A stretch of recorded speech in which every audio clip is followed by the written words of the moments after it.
Hey guys, कैसे हैं आप लोग। मैं हूं शुभम और आप देख रहे हैं फैंटेसी एक्सप्रेस का यूट्यूब चैनल। इस वीडियो में हम बात करने वाले हैं Bengaluru bulls versus Haryana stealers के बीच में होने वाले विवो प्रो कबड्डी के 14वें यानी कि 14th मैच के बारे में। तो विवो प्रो कबड्डी का 14वां मुकाबला होने वाला है। ये दिन का पहला मुकाबला होगा जो कि 8 बजे से खेला जाएगा श्रीकांत वीर इंडोर स्टेडियम बेंगलुरु में। तो बेंगलुरु में ये मैच है और बेंगलुरु बुल्स की टीम रेडी है इस मैच के लिए भी, जैसे पिछले 3 मैचेस इन्होंने खेले हैं। हालांकि अभी तक पिछले 3 मैचेस में ये एक भी मैच नहीं जीते हैं, यानी इस विवो प्रो कबड्डी में अभी तक विनिंग नहीं देखी बेंगलुरु बुल्स ने। हालांकि हरियाणा स्टीलर्स ने भी अपना एक मैच जो खेला है विवो प्रो कबड्डी में, ये लोग भी उस मैच में हारे थे। तो दोनों टीमें लूजिंग साइड है, खास करके बेंगलुरु टीम जो कि तीनों के तीनों मैच हारी है। अगर हम बात करें इस मैच की तो देखो, सबसे पहले अपडेट्स की बारी जो आती है वो हम आपको प्रोवाइड करेंगे कबड्डी एक्सप्रेस के टेलीग्राम चैनल पे, जिसको आसानी से आप ज्वाइन कर सकते हैं @कबड्डी एक्सप्रेस सर्च करके, या फिर आप कबड्डी एक्सप्रेस का टेलीग्राम लिंक जो डिस्क्रिप्शन में भी दिया है, कमेंट सेक्शन में भी दिया है, सबसे ऊपर वहां पे क्लिक करके भी ज्वाइन कर सकते हैं। अच्छा, उसी लिंक के नीचे एक और लिंक है विजन 11 ऐप का, जिस पर रेफर कोड FX लगा के 500 रुपए बोनस मिल रहा है और फ्री गिव अवेज आपको मिल रहा है। इसके अलावा 1 करोड़ का special leader board give away भी आपके लिए है। विजन 11 ऐप पे अभी खेलना शुरू करिए, ये कोड लगा के रेफर कोड FX लगा के साइन अप करिए। नीचे लिंक आपको दिया है ऐप लिंक, वो टेलीग्राम लिंक के जस्ट नीचे है, तो डाउनलोड करिए और ये 1 करोड़ के गिव अवे में आज ही पार्टिसिपेट करिए और टेलीग्राम से जुड़ना मत भूलेगा। इस मैच की बात करें तो बहुत जल्दी आपको चीजें समझा देता हूं। बेंगलुरु बुल्स अब तक अपने 3 मैचेस खेल चुकी है और तीनों में परफॉर्मेंस जो रहा ठीक ठाक रहा, बहुत खराब नहीं, बट विनिंग नहीं कर पा रहे। ये सबसे बड़ी दिक्कत है कि वो इस मैच में विन करेंगे कि नहीं करेंगे। अब देखो, सामने वाली टीम जो हरियाणा स्टीलर्स है, उनके पास क्या क्या ऑप्शन है रेडिंग के, पहले उनको एक्सप्लोर करते हैं। इनके पास है सिद्धार्थ देसाई, जो कि 35% रेडर टीम की करने चाहिए, लेफ्ट रेडर है, मेन रेडर है टीम के। हालांकि पिछले मैच में सिद्धार्थ देसाई राइट से भी रेड करते देखे गए थे, बट मोस्टली वो लेफ्ट साइड से रेडिंग करते हैं और हम मान के चल रहे हैं क्योंकि अकेले लेफ्ट रेडर है तो 35 से 40% रेड उनको करनी चाहिए। प्राइम रेडर है, स्ट्राइक रेडर है। पिछले साल की अगर हम बात करें सिद्धार्थ देसाई की तो तकरीबन 8.32 सक्सेसफुल रेड्स पर मैच कर रहे थे।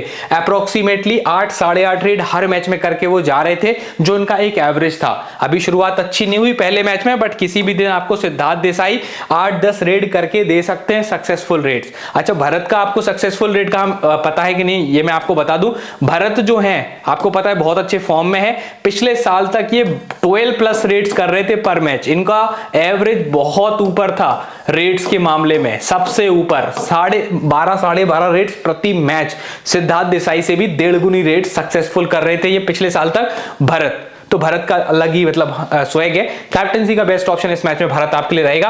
अभी आप ये समझ लो, हरियाणा की तरफ से 35% जो लेफ्ट रेडिंग है ऑलमोस्ट वो सिद्धार्थ देसाई करेंगे, कभी कभी राइट से भी ये जाते हैं। और इनके पास राइट में जो रेडर्स है उसमें इनके पास आशीष है और विनय तिवतिया है, जो कि 65% या 60% रेड्स राइट से एग्जीक्यूट करेंगे। मोस्टली आप सबसे एक्टिव रेडिंग डिपार्टमेंट में सिद्धार्थ देसाई को देखेंगे, बस इनको शुरुआत थोड़ी सी अच्छी मिल जाए, बस ये समस्या है। अब आपको ये भी समझ में आ रहा है कि इनकी मैक्सिमम रेडर राइट से हैं, तो ये वाला सेक्शन थोड़ा ज्यादा क्राउडेड रहेगा, बट इसका मतलब ये नहीं कि इस सेक्शन में क्राउड नहीं होने वाला है। अब देखो, सबसे पहले तो अमन को काफी इंपॉर्टेंस मिलेगी इस मैच में, क्योंकि सामने यही कॉर्नर पड़ रहे हैं। और आज का जो, अगर आपने बेंगलुरु का एक मैच देखा होगा जो सबसे रिसेंट हुआ, उसमें भी इन्होंने अटेम्प्ट्स बहुत मारे थे। हालांकि परफॉर्मेंस बहुत अच्छा नहीं आ पाया, बट फिर भी ठीक परफॉर्मेंस था। इनके सामने रेडिंग ज्यादा होगी तो इनके पास मौके ज्यादा होंगे। अब इस मौके को ये कैसे मतलब करते हैं, मतलब अवेल कैसे करते हैं, वो इनके ऊपर है। परफॉर्मेंस की बात करें अगर पिछले सीजन की, तो ये 2.5 टैकल्स पर मैच कर रहे थे, 2.5 टैकल्स पर मैच कर रहे थे पिछले सीजन में ये, ठीक है। ये इनका एक एवरेज परफॉर्मेंस है। वैसे विशाल लेथर का एवरेज परफॉर्मेंस पिछले सीजन में 2.6 टैकल्स पर मैच का था,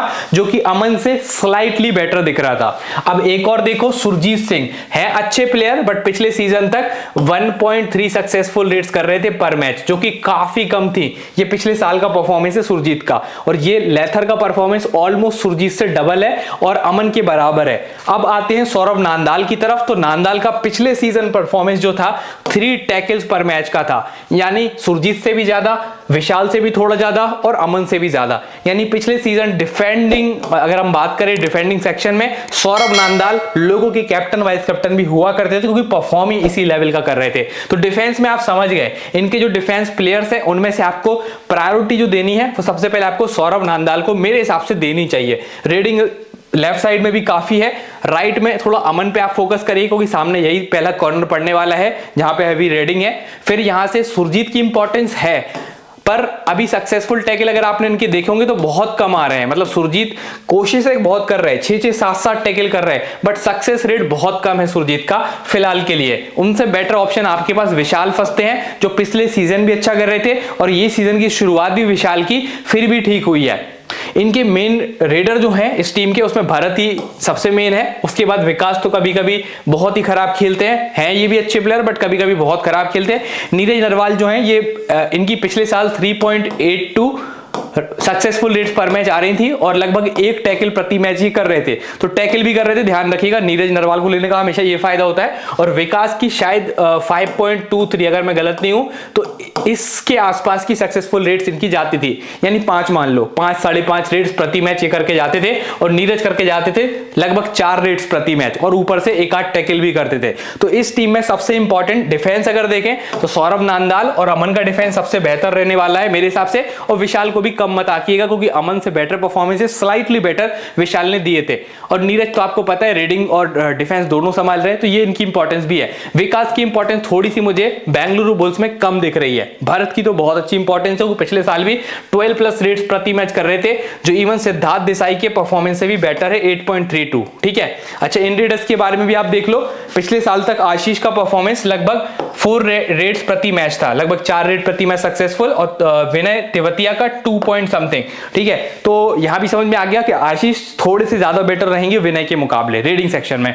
पर सबसे बढ़िया रेडिंग डिपार्टमेंट में हरियाणा की तरफ से देसाई के चलने के चांसेस हैं। पिछले साल तक तो यही चल रहे थे और अगर ये चले तो ये 35% रेट कब 50 हो जाएंगे आपको पता भी नहीं चलेगा, आधी रेट फिर यही डालेंगे टीम की। तो ये डिफेंस देख लिया आपने बेंगलुरु का और ये रेडिंग देख लिया आपने हरियाणा की। ठीक है, तो इसमें आपको काफी कुछ समझ में आ गया होगा। लेफ्ट राइट से जा सकते हैं भरत, आगे हम उस रेडिंग को भी समझेंगे। अभी हम देख लेते हैं हरियाणा के डिफेंस के सामने बेंगलुरु की रेडिंग कैसी होगी।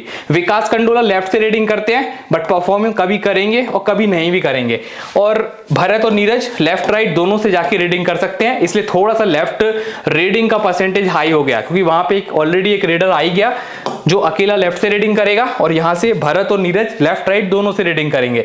थोड़ा सा 60-65% चांस ज्यादा रेडिंग का उस साइड दिख रहा है। तो राहुल सेठवाल के परफॉर्म करने के चांसेस ठीक ठाक हो सकते हैं, बट पिछले साल तक राहुल सेठवाल बहुत अच्छा परफॉर्म नहीं कर रहे थे। तकरीबन इनका परफॉर्मेंस 1.5 टैकल्स पर मैच के आसपास आ रहा था पिछले साल तक। ठीक है, मोहित नांदाल का पिछले सीजन में 2.1 सक्सेसफुल टैकल पर मैच का परफॉर्मेंस था अप्रोक्सीमेट। जयदीप दाहिया का 2.5 सक्सेसफुल टैकल्स प्रति मैच का परफॉर्मेंस था, और यहाँ पे मोहित खलेर का परफॉर्मेंस 2.6 के आसपास का था। तो यहाँ पे जो सबसे बढ़िया प्लेयर्स आपके पास हो सकते हैं वो हो सकते हैं, एक तो जयदीप दाहिया जिनका 2.5 सक्सेसफुल टैकल्स प्रति मैच का परफॉर्मेंस रह रहा था पिछले साल तक, और मोहित खलेर। ठीक है, बट क्योंकि रेडिंग यहां पे होने वाली है, मतलब लेफ्ट में थोड़ी ज्यादा हो सकती है, तो यहां पे राहुल सेठवाल भले पिछले साल अच्छा नहीं कर रहे थे परफॉर्म, बट मौके इनके पास ज्यादा रहेंगे। और जयदीप दाहिया को आप कम मत आकिएगा, अब यहां पे रेडिंग ज्यादा है तो जयदीप की परफॉर्मेंस भी अच्छी आ सकती है। और मोहित नांदाल काफी टैकल्स करे पिछले मैच में, मतलब कोशिश भरपूर करी थी मोहित ने और परफॉर्म भी किया था। मतलब भले 2.1 टैकल्स पर मैच की परफॉर्मेंस पिछले साल आई, बट लास्ट मैच में अकेले 5 सक्सेसफुल टैकल आई थिंक मोहित ने करे थे। अगर आपने मैच को देखा होगा तो काफी टैकल्स करे थे और एग्जीक्यूट भी किए थे, तो ये अच्छे फॉर्म में लग रहे हैं। जयदीप दाहिया का फॉर्म पिछले मैच में अच्छा नहीं था, बट मोहित नांदाल को येलो कार्ड या ग्रीन कार्ड मिला था, मुझे वो याद नहीं आ रहा है। जयदीप दाहिया पिछले मैच में थोड़े से अंडर कॉन्फिडेंट लग रहे थे, बट इनका परफॉर्मेंस मोहित के मुकाबले फुल सीजन में सीजन 9 में ज्यादा बेटर था। तो इनको तो टीम में रखना, इन पे ध्यान खासा रखना, इन पे खास ध्यान रखना, और मोहित खलेर का भी थोड़ा सा ध्यान रखना डिफेंस सेक्शन में। और बेंगलुरु बुल्स के रेडिंग सेक्शन से सबसे इंपॉर्टेंट प्लेयर भरत रहने वाला है, उसके बाद नीरज नरवाल को अपनी टीम में जगह दे सकते हैं क्योंकि वो रेड भी करते हैं, डिफेंस में भी एक्टिव रहते हैं। कंडोला को आप फिर भी छोड़ सकते हैं। तो ये है इनकी टीम, इसको आपने देख लिया होगा। इसके बाद हम आगे बढ़ते हैं और बात करते हैं टीम की। तो टीम क्या बनाएंगे, टीम में सबसे पहले हम पिक करेंगे पिछले साल 3 टैकल्स पर मैच करने वाले, ऑलमोस्ट 3 टैकल्स पर मैच कर रहे थे पिछले साल, सौरभ नांदाल, इनको हम टीम में पिक करेंगे। जयदीप दाहिया जो पिछले साल तक 2.5 टैकल्स पर मैच कर रहे थे, इनको पिक करेंगे। और अमन 2.5 टैकल्स पर मैच कर रहे थे पिछले साल तक, इनको पिक करेंगे। अब इनसे बेटर रिकॉर्ड अगर हम देखें तो एक मोहित खलेर हैं जिनके पिछले साल तक 2.6 टैकल्स पर मैच थे, तो उनको आप अपनी टीम में चाहें तो शामिल कर सकते हैं। स्लाइटली थोड़ा सी डिफरेंस है। मोहित नांदल पिछले मैच में बहुत अच्छा परफॉर्म करके आए, बट पिछले साल तक 2.1 टैकल्स पर मैच थे उनके, बट आपको उनको लेना चाहिए क्योंकि कवर्स पे जयदीप दाहिया और मोहित नांदल की जोड़ी काफी जमती है। फिर मैंने नीरज नरवाल को टीम में पिक करा है जो रेडिंग भी करेंगे। इनकी रेडिंग 3.82 सक्सेसफुल रेट प्रति मैच पिछले साल थी और लगभग एक टैकल भी कर रहे थे हर मैच में पिछले साल तक नीरज नरवाल, तो उस हिसाब से ये भी इंपॉर्टेंट है। भरत के बारे में बता ही चुका हूं, 12 पॉइंट समथिंग यानी लगभग 12 साढ़े 12 के आसपास इनकी रेडिंग प्रति मैच, सक्सेसफुल रेडिंग बोल रहा हूं, नॉर्मल रेडिंग नहीं।